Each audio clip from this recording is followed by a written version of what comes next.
So, for Star Wars Day, I took the time out and watched both Star Wars Episode 7, The Force Awakens, and I finally sat down and watched for the second time Star Wars Episode 8, The Last Jedi. And as much as I had a negative reaction to seeing it the first time, and I could barely watch it the second attempt while I was on a cruise out in the Caribbean, I was actually able to watch it this time. And, I have to say that watching it for a second time, it wasn't as bad as my initial reaction. But I will still follow my belief that this is just not a very good Star Wars movie. Simply because it just undoes basically everything from um, the initial trilogy to whatever was set up in Star Wars Episode 7. And I won't go, hours on hours upon end on this, but I'll talk to it for a couple of minutes here. So the first thing that makes absolutely no sense is at the end of Episode 7, the rebels blow up Star Killer Base, and just about everybody's on there from General Hux to a good number of the First Order. But somehow, General Hux is able to get off the planet and amass a huge fleet of Star Destroyers as well as a Dreadnought, and what seems to be barely minutes after blowing up Star Killer Base, which leads me to believe that either the First Order has gotten incredibly large since the events of Episode 6, or the Republic was just really, really inept at realizing, what the First Order was doing, and really, really underestimated, themselves against the First Order. Did they ignore these guys for 30 years? And the fact that in this particular movie there's a resistance against the First Order. I mean, this makes you believe that the First Order is the ones in power, uh, but that can't be the case. The Empire was taken down. For the next 30 years, it was Republic that was in charge. So it just doesn't make any sense. So so you have the resistance running, and they need to um, stall for some time to get everybody off the planet. And so Poe Dameron, excuse me, stalls for time with this very, very lame joke. And if I can put up a clip, real, I will, but no promises because I could get hit with a copyright strike. But it's just very lame where, General Hux goes into this tirade of, hey, we're going to crush the, resistance. And, oh, can you hear me? Okay, I'll hold.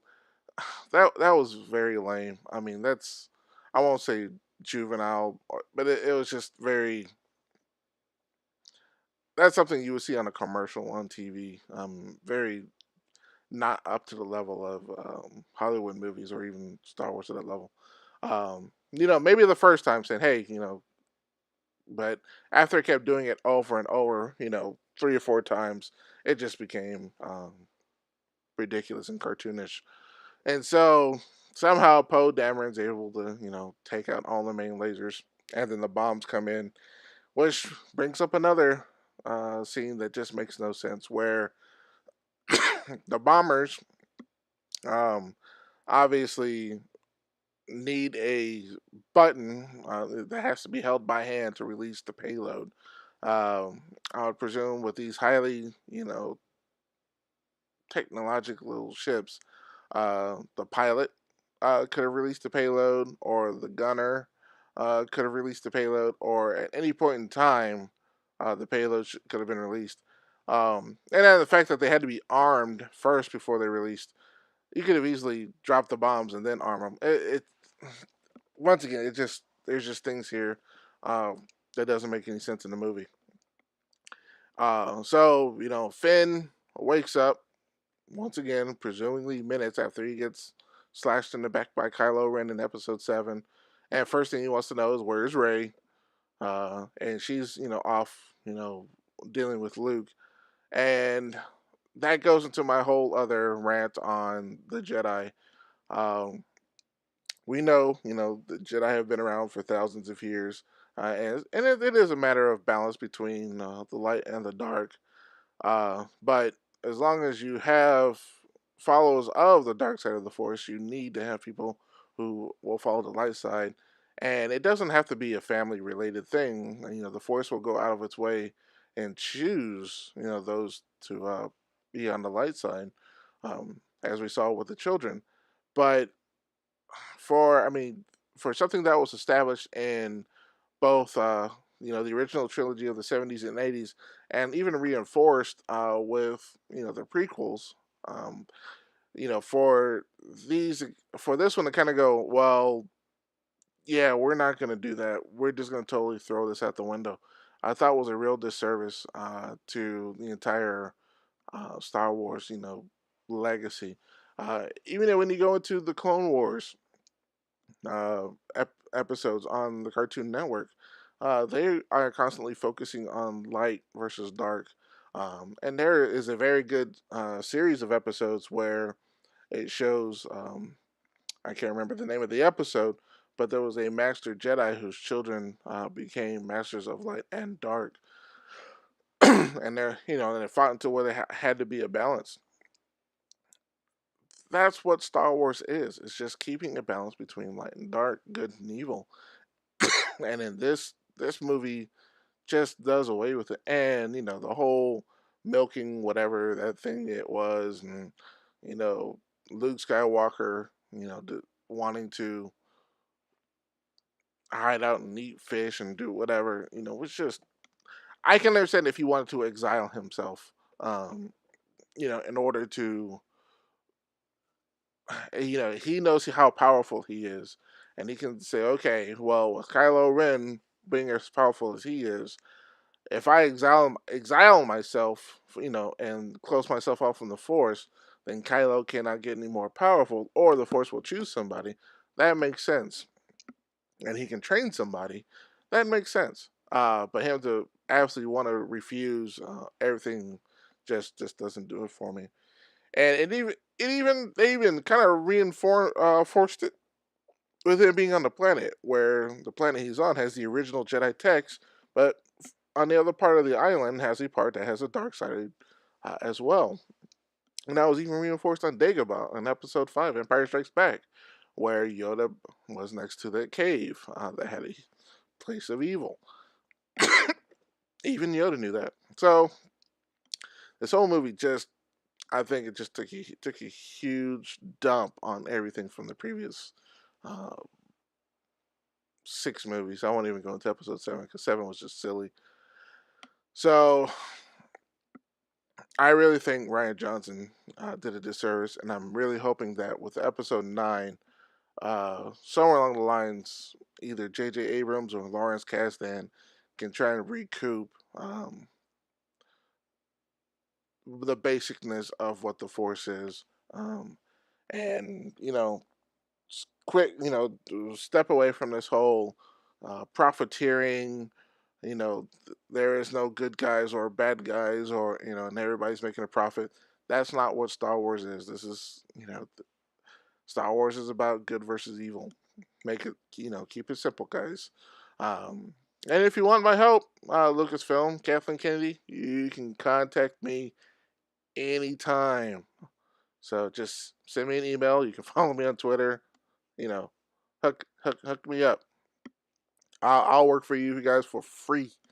Okay, I'll tell you guys that right now. I'll work for you guys for free, just so we can get this back on point. So anyway, like I said, at the end of the movie, it wasn't as bad. I didn't have as bad of a feeling as I did uh, the first time I saw it.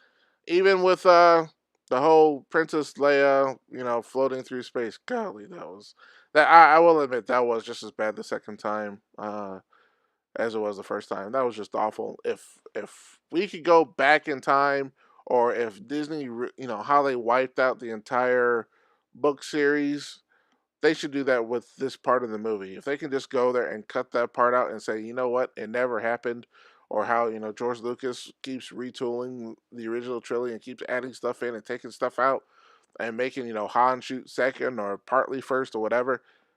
Let's go back and cut this part out. We can do without that and never seen again. We could just have it should just never happen. When Kylo Ren shoots, she never gets sucked out. We just say, oh, she's hurt and she's in a coma. Done. Okay. None of this floating in space. That should be erased from everybody's memories forevermore. So, uh, and the whole disservice to the death of Admiral Akbar, in my opinion, instead of having this Holdo or Vice Admiral Holdo, it should have been while Leia was in a coma, Akbar takes over, um, and then he sacrifices himself at the end. And it'd have been just very simple. I mean, we didn't have to have this purple-haired chick um, acting the way she was. It just makes her whole thing makes no sense because she has a plan and doesn't tell anybody. That's not a leader. You got to tell your folks what's going on, and then it's very frustrating. The movie just is just a very it's just a very bad movie. And maybe one day I'll sit down and have a podcast or a live podcast where I'll just have discussions with several people. We can go over it, but at this point in time, can't do that right now. So anyway, like I said, my second viewing of Star Wars: The Last Jedi uh, wasn't as painful as the first, but still pretty painful. Anyway, have you seen Star Wars: The Last Jedi again? Did you think it was bad, or did you actually like it? If you did, post it in your comments, and maybe one day we'll have a discussion. Let me know what you think. If you like this second review of Star Wars: The Last Jedi, hit that like button. You can also follow me. Hit that notification button. You can hit that subscribe button, and I'll do future movie reviews or reviews or TV unboxings. I do live streams, and you can watch some of my other stuff. So that's it for me for now. You guys have been awesome for listening, and I'll talk to you guys later. Peace out.